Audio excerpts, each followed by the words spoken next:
안녕하세요. 폐교에서 생활한 염색쟁이입니다. 오늘은 염색을 접한 지 28년 차간의 경험 및 염색 개념에 관해 말씀드리는 시간을 갖겠습니다. 천연 염색에 관한 전반적 이해가 필요하신 분께 유용할 거로 보입니다. 오늘 말씀드릴 내용은 간단하게나마 천연 염색의 역사 및 개요이며 입었던 옷에 다른 색상을 입혀 변화를 줘서 색상을 디자인하는 방법으로 집에서도 염색할 수 있는 방법에 관해 말씀드리겠습니다. 굳이 천연 염색이나 자연 염색이라는 용어에 관심이 깊으신 분들이 계신데 저는 혼용해서 사용하겠습니다.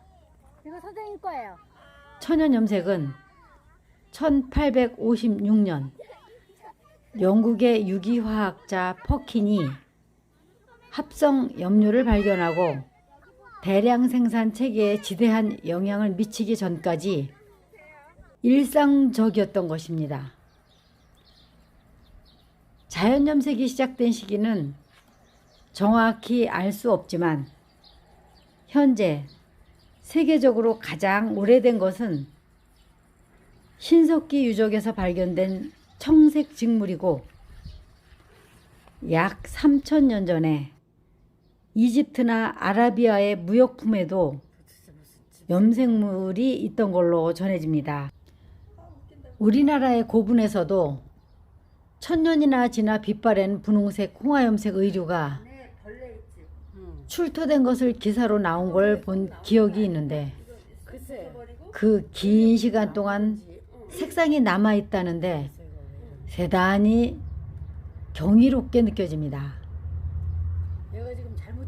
동방예의지국이 백의민족이라는 상징도 있지만 서민들이 색상 염색을 해서 입을 여유가 되지 않았을 거라 생각되고 궁중에서 입던 화려한 색상은 부와 귀의 상징이 아니었을까 이런 생각을 많이 해봅니다. 합성 염료처럼 대량 생산이 불가능하고 거의 수작업에 의존하는 정도이니 노동력이 많이 들기도 하지만 자연물의 특성상 환경에 따른 변화 예를 들면 세탁이나 햇볕 또는 마찰 등의 영향을 많이 받아 색상이 다소 변화가 생깁니다. 그럼에도 불구하고 자연색의 편안함이 좋아 나이가 들어가면서 점점 더 좋아하게 되는 색상이기도 합니다. 천연 염색이나 자연 염색이라고도 명명합니다만 염료나 피어물이 모두 자연물일 때 붙여지는 이름입니다. 염료의 경우는 풀과 나무, 곤충이나 벌레 또는 안료로 쓰이는 황토나 숯 염색 먹물 등이 이에 해당됩니다. 나무를 태워 숯을 만들고 곱게 분말을 만든 것을 유기안료라 하고 황토나 적토 등의 분말과 먹물 등을 무기안료라 합니다. 자연 재료는 염료를 끓여서 추출하거나 발효 또는 알코올 추출법 등 다양한 방법을 활용하기도 하며 이런 다양한 방법 등을 연구해내신 선지자분들께 항상 감사함을 느끼며 살고 있습니다. 생활을 위해 염색을 하고 살았던 선조들의 지혜가 전해 내려와 지금은 염색을 통한 색상 디자인까지 발전해 왔습니다. 서민들이 사용했을 법한 신나무 염색은 지금도 흔한 자연물에서 손쉽게 채취하고 활용이 가능하며 절간에서 주로 사용하던 회색 안료 염색으로 먹물이나 숯이 있습니다. 염색을 처음 접하시는 분들은 모든 자연물에서의 염료 채취에 관한 흥미를 갖게 됩니다. 염색이 되지 않는 자연물은 없습니다. 자연물의 모든 존재는 색상이 있고 그건 색소가 있다는 의미입니다.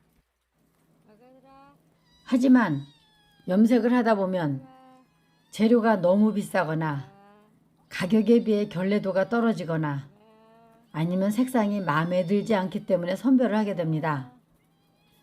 예를 들어 포도 염색, 오디 염색 등 과일 염색을 했을 경우 노동력과 비용에 비해 결례도가 현저히 떨어지거나 보여지는 색상과 많이 차이 날 경우가 있습니다. 가성비가 떨어지는 건 지양하게 되는 거죠. 또한 우리나라에서 나오는 염제에도 색상의 한계가 있어서 염제로 사용되는 다른 나라들의 염제들을 수입해서 사용하기도 합니다. 그러니 선조들이 색상의 다양성을 활용할 방법이 어려웠을 거라 보이고 현대는 그런 일들이 자유로워서 천연 염색의 다양함을 선보일 수 있습니다. 천연 염색을 위한 또는 자연 염색을 위한 피연물 원단에 관한 이야기인데요. 나일론이 섞인 원단에는 천연 염료의 침투가 어려워 주로 자연물에서 나오는 섬유, 그러니까 식물성으로는 면, 인견, 삼배, 모시, 요즘 많이 나오는 텐셀 섬유와 동물성으로는 실크와 양모 등의 섬유로 염색을 합니다. 화려한 색상 염색은 주로 동물성 섬유에 흡착이 잘 되나 염료에 따라 식물성 섬유에 더 잘 어울리게 되는 경우도 있습니다. 무시의 홍화가 더 예쁜 색상이 들며 면 섬유의 홍화 염색은 개옥이라는 방법을 통해 예쁜 분홍색을 물들일 수 있습니다. 쪽염료는 어떤 섬유에나 물이 잘 드는 편이고 후처리에 따라 결례도가 매우 좋은 편이라서 염색하시는 분들이 많이 선호하는 염료이기도 합니다. 색의 삼원색이 빨강, 노랑, 파랑이면 상식적으로 이 세 가지를 가지고 다양한 색상을 만들 수 있는 방법이 있습니다만 자연물에서 채취한 염료는 자연물의 특성상 색상의 혼재가 많습니다. 그중 단색성이 짙은 염료는 국내산일 경우 홍화와 쪽, 치이자 정도이며 비슷하게 삼원색이 되긴 하지만 치자는 끓여야 하고 홍화와 쪽은 차가운 온도로 가능합니다. 붉은 색상의 한계로 코치닐이나 연지충의 락이나 소목염제로 주로 수입 염료 품목에 의존하며 이 종류는 붉은색이지만 색상에 차이가 있습니다. 끓여 추출한 염료로 복합염을 할 경우 염색 후 찬물 염료에 염색을 해야 색상의 이탈을 막을 수 있으며 합성 염료처럼 채도를 높일 수 없고 또한 색상에 관한 경험이 많아야 색상을 좀 더 유연하게 구사해 볼 수 있으나 천연 염색의 특징은 채도가 낮은 편일 수밖에 없습니다. 수작업으로 수차례 수행했을 때 감각적으로 염색을 하고 본인이 좋아하는 색상을 구현할 수 있습니다. 자연 염색을 처음 접한 게 28년 전입니다. 외국인 모델에게 감물 염색한 옷과 서울에서 옷에 그림을 그리던 직업을 갖고 있던 시절에 내 그림이 인터콘티넨탈 호텔에서 한복에 그렸던 다양한 그림을 가지고 한복 패션쇼를 한 적이 있습니다. 감물 염색 색상의 경이로움에 빠져 구애 입으려니 염색 경험이나 노선을 모르는 상태에서 그 당시에 55만 원이라고 하니 엄두를 내지 못하고 마음속에 두고 있다가 여러 사정으로 업종을 바꾼 후 폐교에 와서 뜻을 펼치게 되었습니다. 제가 폐교에 염색하러 온 17년 전만 해도 염색을 배우러 가려면 전라도로 경상도로 찾아 헤매는 상황일 수밖에 없었고, 지금처럼 다양한 기술과 정보가 전무하던 터라서 독학과 체력에 의존을 많이 했습니다. 자연 염색은 여전히 매력적입니다. 마음 한가하고 여유로울 땐 놀이처럼 염색하며 지내는 일상이 되었습니다. 물론 색상의 한계 때문에 합성 염료를 활용한 염색법을 통해 만족한 색상을 만드는 일도 놀이 삼을 때가 있습니다.